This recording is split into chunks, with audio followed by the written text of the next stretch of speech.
Hello children, welcome to असा education.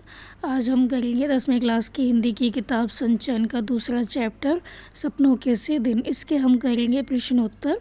तो आइए देखते हैं कि आपका पहला प्रश्न क्या है।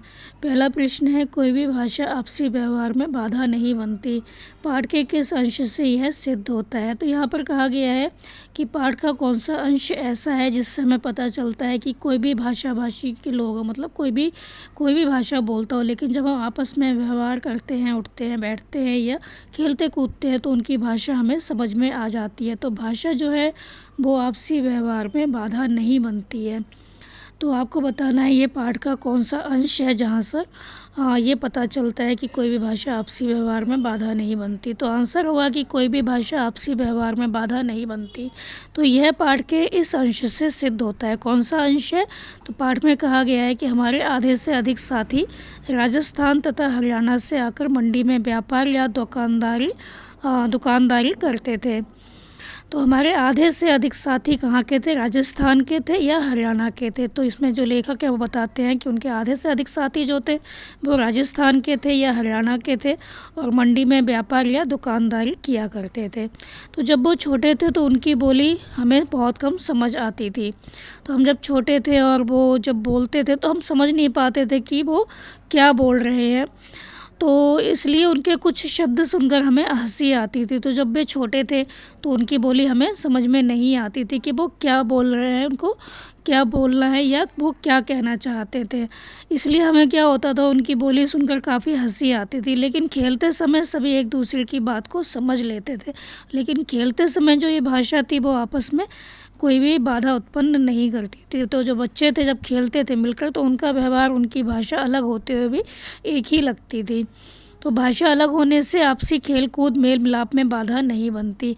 तो भाषा अलग होने से जो खेल कूद है, मेल मिलाप है, मतलब हम आपस में जब खेलते हैं तो भाषा कोई भी बाधा नहीं बनती है। तो इस पाठ में भी लेखक ने बचपन की घटना को बताया है कि कोई बच्चा हरियाणा से था, कोई राजस्थान से है, सब अलग अलग भाषा बोलते हैं परंतु खेलते समय सबकी भाषा सब समझ लेते थे।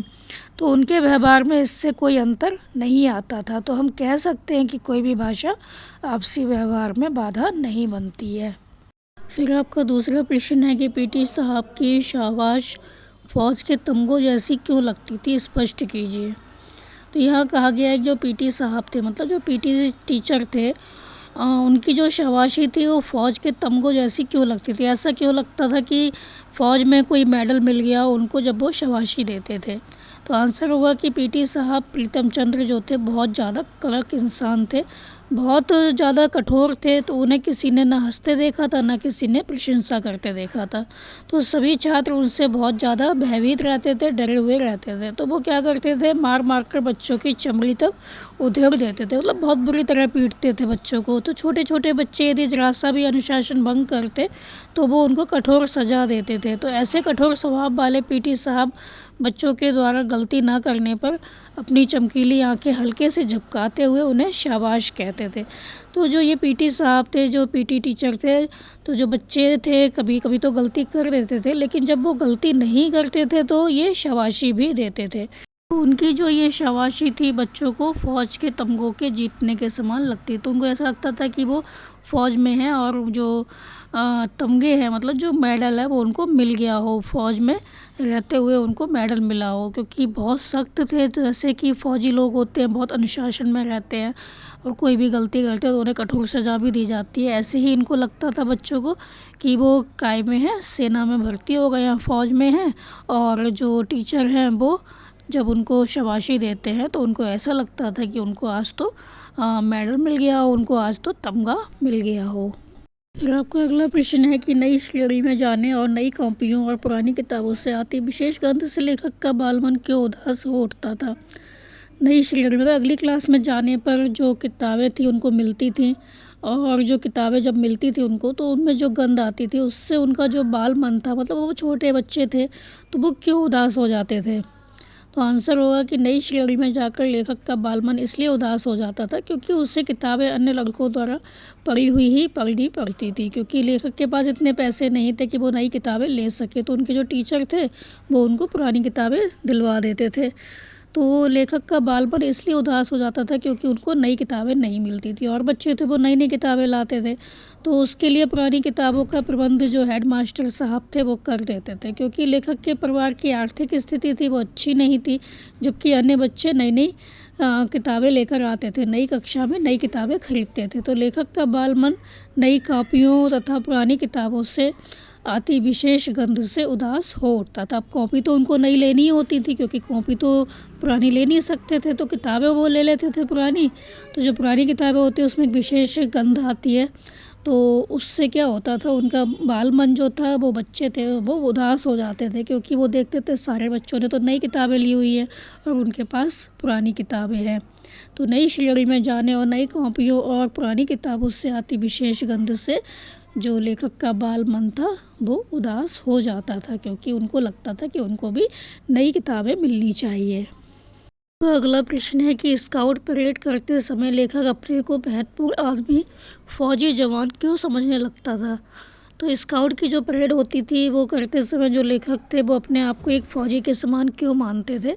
तो आंसर होगा कि लेखक गुरदयाल सिंह जो थे वो फ़ौजी बनना चाहते थे। लेखक का नाम है गुरदयाल सिंह, तो वो फ़ौजी बनना चाहते थे, उनकी बहुत इच्छा थी कि वो फ़ौजी बने। तो उसने फुल बूट और शानदार वर्दी पहने लेफ़्ट राइट करते हुए जो फ़ौज के जवान होते हैं उनको देखा था, उनकी परेड करते हुए देखी थी। इसी वजह से स्काउट परेड के समय धोबी की धुली वर्दी, पॉलिश किए हुए जूते और जुराबों को पहनकर वो अपने आप को ऐसा समझते थे कि वो फ़ौजी के जवान हों। तो स्काउट परेड में जब पीटी मास्टर लेफ़्ट राइट की आवाज़ या मुंह की सीटी बजाकर मार्च करवाया करते थे, लेफ़्ट राइट करवाते थे, तो उनके राइट टर्न या लेफ़्ट टर्न या अबाउट टर्न कहने पर लेखक थे अपने छोटे छोटे बूटों की जो एड़ियाँ थी उनको दाएं बाएं या एकदम पीछे मोड़कर बूटों की ठक ठक की आवाज़ करते हुए स्वयं को विद्यार्थी न समझकर एक महत्वपूर्ण फ़ौजी समझने लगते थे। तो स्काउट की जो परेड होती थी बिल्कुल ऐसी ही होती थी जैसे कि एक जो फ़ौजी होते हैं उनकी जो परेड होती है। तो तब उनको ऐसा लगता था जैसे कि वो स्कूल में ना होकर, विद्यार्थी ना होकर फ़ौजी हो, जवान हो। आपका 5वां प्रश्न है कि हेड मास्टर शर्मा जी ने पीटी साहब को क्यों मुअत्तल कर दिया।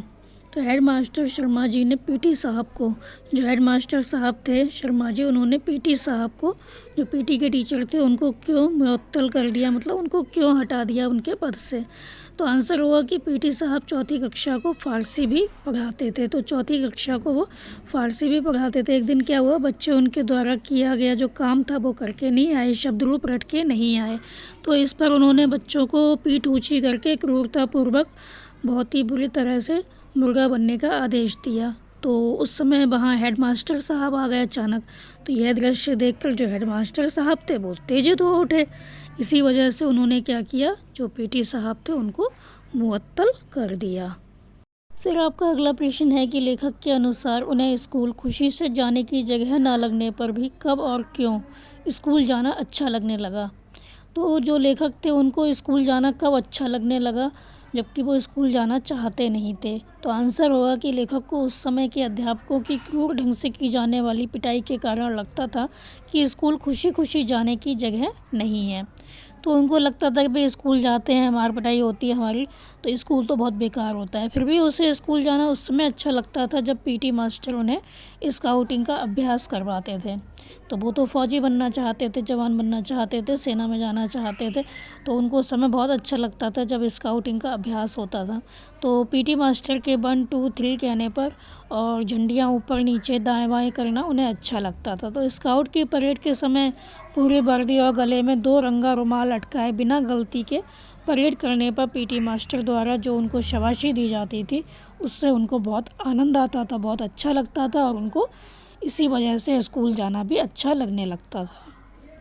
फिर आपका अगला प्रश्न है कि लेखक अपने छात्र जीवन में स्कूल से छुट्टियों में मिले काम को पूरा करने के लिए क्या क्या योजना बनाया करते थे और उसे पूरा न कर पाने की स्थिति में किसकी भांति बहादुर बनने की कल्पना किया करते थे। छुट्टियों में जो काम मिलता है तो क्या होता है, छात्र जीवन में जब बच्चे होते हैं तो तरह तरह की योजना बनाते हैं कि हम छुट्टियों में ये काम ऐसे कर लेंगे, ये काम ऐसे कर लेंगे, हमारा काम पूरा हो जाएगा। लेकिन छुट्टियां होती हैं तो बच्चों का मन जो होता है वो खेलने में ज़्यादा लगता है। तो लेखक का भी जो मन था वो खेलने में ज़्यादा लगता था। तो वो तरह तरह की योजना बना लेते थे कि हम अपना काम ऐसे पूरा कर लेंगे। तो लेखक अपने छात्र जीवन में स्कूल से छुट्टियों में मिले काम को पूरा करने के लिए तरह तरह योजनाएं बनाते थे। जैसे हिसाब, जो मैथ का काम होता था, वो उनको जो 200 सवाल दिए जाते थे छुट्टियों में करने के लिए, तो वो सोचते थे रोज़ 10 सवाल करूँगा तो 20 दिन में ये काम पूरा हो जाएगा। लेकिन छुट्टियाँ हैं तो भाई काम करने में मन तो लगता नहीं था, खेल कूद में ज़्यादा मन लगता था। तो खेल कूद में वो लगे रहते थे, तो छुट्टियाँ भी क्या होता था, धीमे धीमे बीतने लगती थी, कम होने लगती थी। तो मास्टर जी को अब पिटाई का डर सताता था। उनको लगता था स्कूल जाऊँगा, काम तो किया नहीं है, मुझे मास्टर जी जो हैं वो पीटेंगे। फिर लेखक सोचते चलो रोज़ 15 सवाल कर लूँगा। तो जब ऐसे ही करते करते जो होता था, छुट्टियाँ निकलने लगती थी, कभी 15 सवाल, फिर 20 सवाल, इस तरह एक दिन में वो कर भी नहीं पाते थे। तब उन्हें छुट्टियाँ भी बहुत कम लगने लगती थी और दिन बहुत छोटे लगने लगते। अब तो उन्हें जैसे जैसे छुट्टियाँ बीतती जा रही थी, वैसी वैसी उनको लगता था अरे छुट्टियाँ तो ख़त्म होती जा रही हैं, दिन कम होते जा रहे हैं। और उनको लगता था अरे दिन बहुत छोटा होने लग गया है। और स्कूल का जो डर था वो भी बढ़ने लगता था कि स्कूल जाऊँगा अब क्या होगा। तो ऐसे में जो लेखक थे वो पिटाई से डरने के बावजूद भी उन लोगों की भांति बहादुर बनने की कल्पना करते थे। तो बहुत से बच्चे ऐसे थे जो छुट्टियों में काम नहीं करते थे बिल्कुल भी। तो वो यही सोचते थे अरे मास्टर जी करेंगे क्या, अधिक से अधिक पीटी तो लेंगे, इसके अलावा क्या कर लेंगे, छुट्टियां तो कभी कभी मिलती हैं, चलो खेल लेते हैं। तो ऐसे में लेखक पिटाई से डरने के बावजूद भी, पिटाई से डर बहुत लगता था हालांकि, लेकिन उन लोगों की भांति जो और बच्चे थे उन लोगों की भांति बहादुर बनने की कल्पना किया करते थे, जो छुट्टियों में काम पूरा करने की बजाय मास्टर जी से पिटना ही अधिक बेहतर समझते थे। उनको लगता था मास्टर जी से पिट लो, क्या जाता है, इतना टाइम मिल रहा है खेलने का, ऐसा टाइम तो कभी मिलेगा नहीं। तो जो लेखक थे वो भी यही सोचने लगते थे। फिर आपका अगला प्रश्न है कि पाठ में वर्णित घटनाओं के आधार पर पीटी सर की चारित्रिक विशेषताओं पर प्रकाश डालिए। तो आपको बताना है कि जो पीटी सर थे वो कैसे थे। तो पाठ के आधार पर हम कह सकते हैं कि पीटी सर प्रीतम चंद बहुत सरल अध्यापक थे। उनके व्यक्तित्व की विशेषताएं इस प्रकार हैं। तो वो हालांकि बहुत डांटते थे बच्चों को, लेकिन अंदर से वो बहुत कोमल हृदय थे। तो पहले हम लिखेंगे बाह्य व्यक्तित्व, मतलब बाहर से देखने में वो कैसे थे, क्या करते थे वो। तो पीटी सर अर्थात उनका नाम था प्रीतम चंद, जो थे वो ठिगने कद के थे, लंबे नहीं थे। उनका शरीर जो था वो दुबला पतला था पर कठीला था। उनका चेहरा जो था वो चेचक के दागों से भरा हुआ था। उनकी आंखें बाज की तरह तेज थीं, बहुत तेज आंखें थीं उनकी। तो वे खाकी वर्दी, चमड़े के पंजों वाले बूट पहनते थे और उनके बूटों की जो ऊंची एड़ियाँ थी उनके नीचे खुरियाँ लगी रहती थी और बूटों के अगले हिस्से में पंजों के नीचे मोटी सिरों वाले कील ठुके रहते थे। अब हम देखते हैं कि उनका आंतरिक व्यक्तित्व कैसा था। तो वो कुशल अध्यापक थे। तो प्रीतम चंद एक कुशल अध्यापक थे और वो 4ठी कक्षा के बच्चों को फारसी पढ़ाया करते थे। वो मौखिक अभिव्यक्ति एवं याद करने पर बल दिया करते थे। तो वे छात्रों को दिन रात एक करके पढ़ाई करने की शिक्षा देते थे। तो वो कुशल प्रशिक्षक थे और वो छात्रों को स्काउट और गाइड की ट्रेनिंग दिया करते थे। उनके इस प्रशिक्षण से जो बच्चे थे बहुत प्रसन्न रहते थे और वे उस पर छात्रों द्वारा किए गए अच्छे काम के लिए प्रशंसा करते थे, उनको शाबाशी भी देते थे। फिर है कठोर अनुशासन प्रिय। जो प्रीतम चंद थे कठोर अनुशासन प्रिय होने के कारण बहुत ही कठोर अनुशासन बनाए रखते थे। अनुशासन प्रिय थे तो वो कठोर अनुशासन बनाए रखते थे। वे छात्रों को भयभीत रखते थे, डरा कर रखते थे। यदि कोई लड़का अपना सिर इधर उधर हिला देता था तो वे उस पर बाघ की तरह झपट पड़ते थे। प्रार्थना करते समय भी वे अनुशासनहीन छात्रों को दंडित किया करते थे। फिर है कोमल हृदयी। तो प्रीतम चंद्र हालांकि बाहर से बहुत कठोर थे किंतु अंदर से बहुत कोमल थे, क्योंकि उन्होंने अपने घर में तोते पाल रखे थे। वे उससे बात करते थे, उसे भीगे हुए बादाम भी खिलाया करते थे। इसके अलावा वो छात्रों द्वारा सही काम किए जाने पर जो शाबाशी देते थे उससे हमें पता चलता है कि वो कोमल हृदयी थे। आपका अगला प्रश्न है कि विद्यार्थियों को अनुशासन में रखने के लिए पाठ में अपनाई गई युक्तियों और वर्तमान में स्वीकृत मान्यताओं के संबंध में अपने विचार प्रकट कीजिए। तो जो पाठ में बताया गया है कि बच्चों में अनुशासन को बनाए रखने के लिए क्या किया जाता था और वर्तमान में क्या होता है, तो वो आपको यहाँ पर बताना है। तो आंसर होगा कि सपनों के से दिन पाठ में बताया गया है कि विद्यार्थियों को अनुशासन में रखने के लिए क्या किया जाता था उनको कठोर यातनाएं दी जाती थी, उनको डरा धमका कर रखा जाता था। उस समय के स्कूल के छात्र पीटी सर जो थे उनसे बहुत डरा करते थे और भय और आतंक के पर्याय थे। तो बच्चों को शारीरिक दंड भी दिया जाता था। अध्यापक की बात सुनकर बच्चे जो छात्र थे, बच्चे थे, वो थर थर काँपते थे। मतलब बहुत अधिक अनुशासन में रखा जाता था उनको। जो पीटी सर थे उनके व्यवहार के लिए खाल खींचते जैसे मुहावरों का प्रयोग किया जाता है। मतलब वो इतनी बुरी तरह मारते थे कि खाल खींच जाती थी, यानी कि वो बहुत बुरी तरह पीटते थे। खाल खींचना मतलब बहुत बुरी तरह पिटाई लगाना। तो अनुशासन की यह युक्ति पूरी तरह से गलत मानी जानी चाहिए। तो अनुशासन की ये युक्ति जो है, इस तरह से बच्चों को अनुशासित नहीं किया जाना चाहिए, बल्कि उन्हें प्यार से, प्रेम से समझाना चाहिए। तो वर्तमान समय में अनुशासन के लिए इस प्रकार की युक्ति अपनाने की मनाही है। इस तरह की जो युक्ति है वो नहीं अपनाई जाती है आजकल। तो अदालत ने भी शारीरिक दंड पर रोक लगा दी है। तो अदालत ने भी कहा है कि स्कूल में जो टीचर्स हैं वो बच्चों को नहीं मार सकते, कि छात्रों को मारना पीटना अब क्या है, कानूनी अपराध बन चुका है, क्योंकि शारीरिक दंड बच्चों को भयभीत करता है, जिससे उनका मन पढ़ाई में नहीं लगता। तो आजकल बच्चों को सज़ा देने के लिए मनोवैज्ञानिक तरीके अपनाए जाते हैं। क्या किया जाता है? तो बच्चों को पुरस्कार दिया जाता है, उन्हें समझाया बुझाया जाता है और इस तरह से उनको अनुशासन में रखा जाता है और इसके बहुत अच्छे परिणाम भी सामने आ रहे हैं। फिर आपका अगला प्रश्न है कि बचपन की यादें मन को गुदगुदाने वाली होती हैं, विशेषकर स्कूली दिनों की।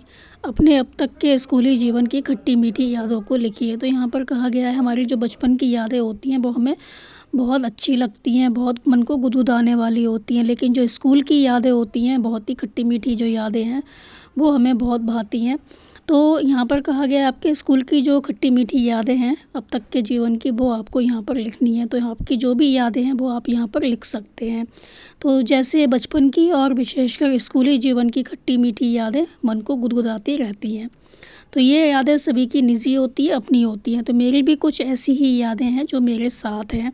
तो मैं जब 9वीं कक्षा में पढ़ती थी तो मेरी माँ किसी वजह से बाहर गई हुई थी, इसलिए मैंने अपना होमवर्क नहीं किया और बिना लंच लिए स्कूल पहुँच गई। तो मैंने होमवर्क नहीं किया था तो मेरी जो मैडम थी, अध्यापिका थी, उन्होंने खूब डांटा। फिर आधी छुट्टी में मुझे अध्यापिका ने खिड़की के पास खड़ा पाया तो उन्होंने मेरी डांट लगा दी। अगले पीरियड में मुझे बहुत बेचैनी हो रही थी कि अध्यापिका मेरे बारे में क्या सोच रही होंगी। वो सोच रही होंगी देखो मैंने काम भी नहीं किया। फिर मैं अध्यापिका से कक्षा में उनसे मिलने गई तो उन्हें देखते ही क्या हुआ, मेरा रोना छूट गया। फिर उन्होंने वजह पूछी, उन्होंने पूछा भाई रो क्यों रही हो? तो मैंने रोते रोते उन्हें अपना जो कारण था वो बताया कि मेरी माताजी घर पर नहीं है। उन्होंने मुझे सांत्वना दी और मुझे अपने डिब्बे से खाना भी खिलाया। आज भी मैं इस घटना को याद करती हूँ तो अध्यापिका के प्रति भाव विभोर हो उठती हूँ।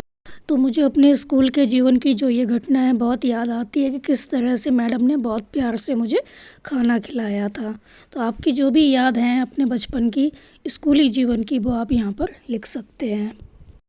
फिर आपका अगला प्रश्न है कि प्रायः अभिभावक बच्चों को खेल कूद में ज़्यादा रुचि लेने पर रोकते हैं और समय बर्बाद न करने की नसीहत देते हैं। बताइए खेल आपके लिए क्यों आवश्यक है, ज़रूरी है? आप कौन से ऐसे नियम कायदों को अपनाएंगे जिससे अभिभावकों को आपके खेल पर आपत्ति ना हो? तो जो पेरेंट्स होते हैं वो ज़्यादातर यही सोचते हैं कि जो बच्चे हैं अगर खेल रहे हैं तो उनका समय बर्बाद हो रहा है। तो आप ऐसे कौन से नियम कायदे कानून बनाएंगे जिससे अभिभावक को आपके खेल पर आपत्ति नहीं होगी? ऐसा आप क्या करेंगे कि जो अभिभावक हैं, आपके जो माता पिता हैं, वो आपको खेलने के लिए भेज देंगे? तो आंसर होगा कि खेल प्रत्येक उम्र के बच्चों के लिए आवश्यक होता है। तो खेल की बच्चे के शारीरिक मानसिक विकास में अहम भूमिका होती है। तो खेल खेलने से क्या होता है, हमारा शारीरिक विकास भी होता है, मानसिक विकास भी होता है। तो खेल बच्चे की सोच को विस्तृत तथा विकसित करते हैं। इससे हमारी जो सोच होती है वो विस्तृत होती है, विकसित होती है। इनसे बच्चों में सामूहिक रूप से काम करने की भावना का संचार होता है। तो हम जब खेलते हैं तो क्या होता है, बहुत से बच्चे होते हैं, हम सबके साथ खेलते हैं तो सामूहिक रूप से काम करने की भावना का संचार होता है, सबके साथ मिलकर हम काम करते हैं। तो खेलने से क्या होता है, बच्चे में प्रतिस्पर्धा तथा प्रतियोगिता हेतु आगे बढ़ने की होड़ और दौड़ में भाग लेने की इच्छा पैदा होती है। खेलने से उनको लगता है कि किस तरह से हम प्रतियोगिता में आगे रहें, उनके अंदर ये भावना आती है कि हमें हमेशा आगे रहना है। तो खेलों में भाग लेने से बच्चों का और अपने देश का नाम रोशन होता है। तो खेलों में भाग लेने से जो बच्चा होता है वो अपना और देश का नाम रोशन करता है। तो मैं अपने अभिभावकों के लिए वही नियम और कायदे अपनाऊंगा जिनसे उनकी भावनाओं को ठेस ना पहुंचे, उनको ये ना लगे कि मैं सारा टाइम खेलता रहता हूँ और पढ़ता नहीं हूँ। इसलिए मैं समय पर खेलूँगा और समय पर खेलकर वापस आ जाऊँगा। ऐसा नहीं है मैं पूरा दिन खेलता रहूँ, पढ़ूँ ना। तो खेलने के साथ पढ़ाई पर भी पूरा ध्यान दूँगा।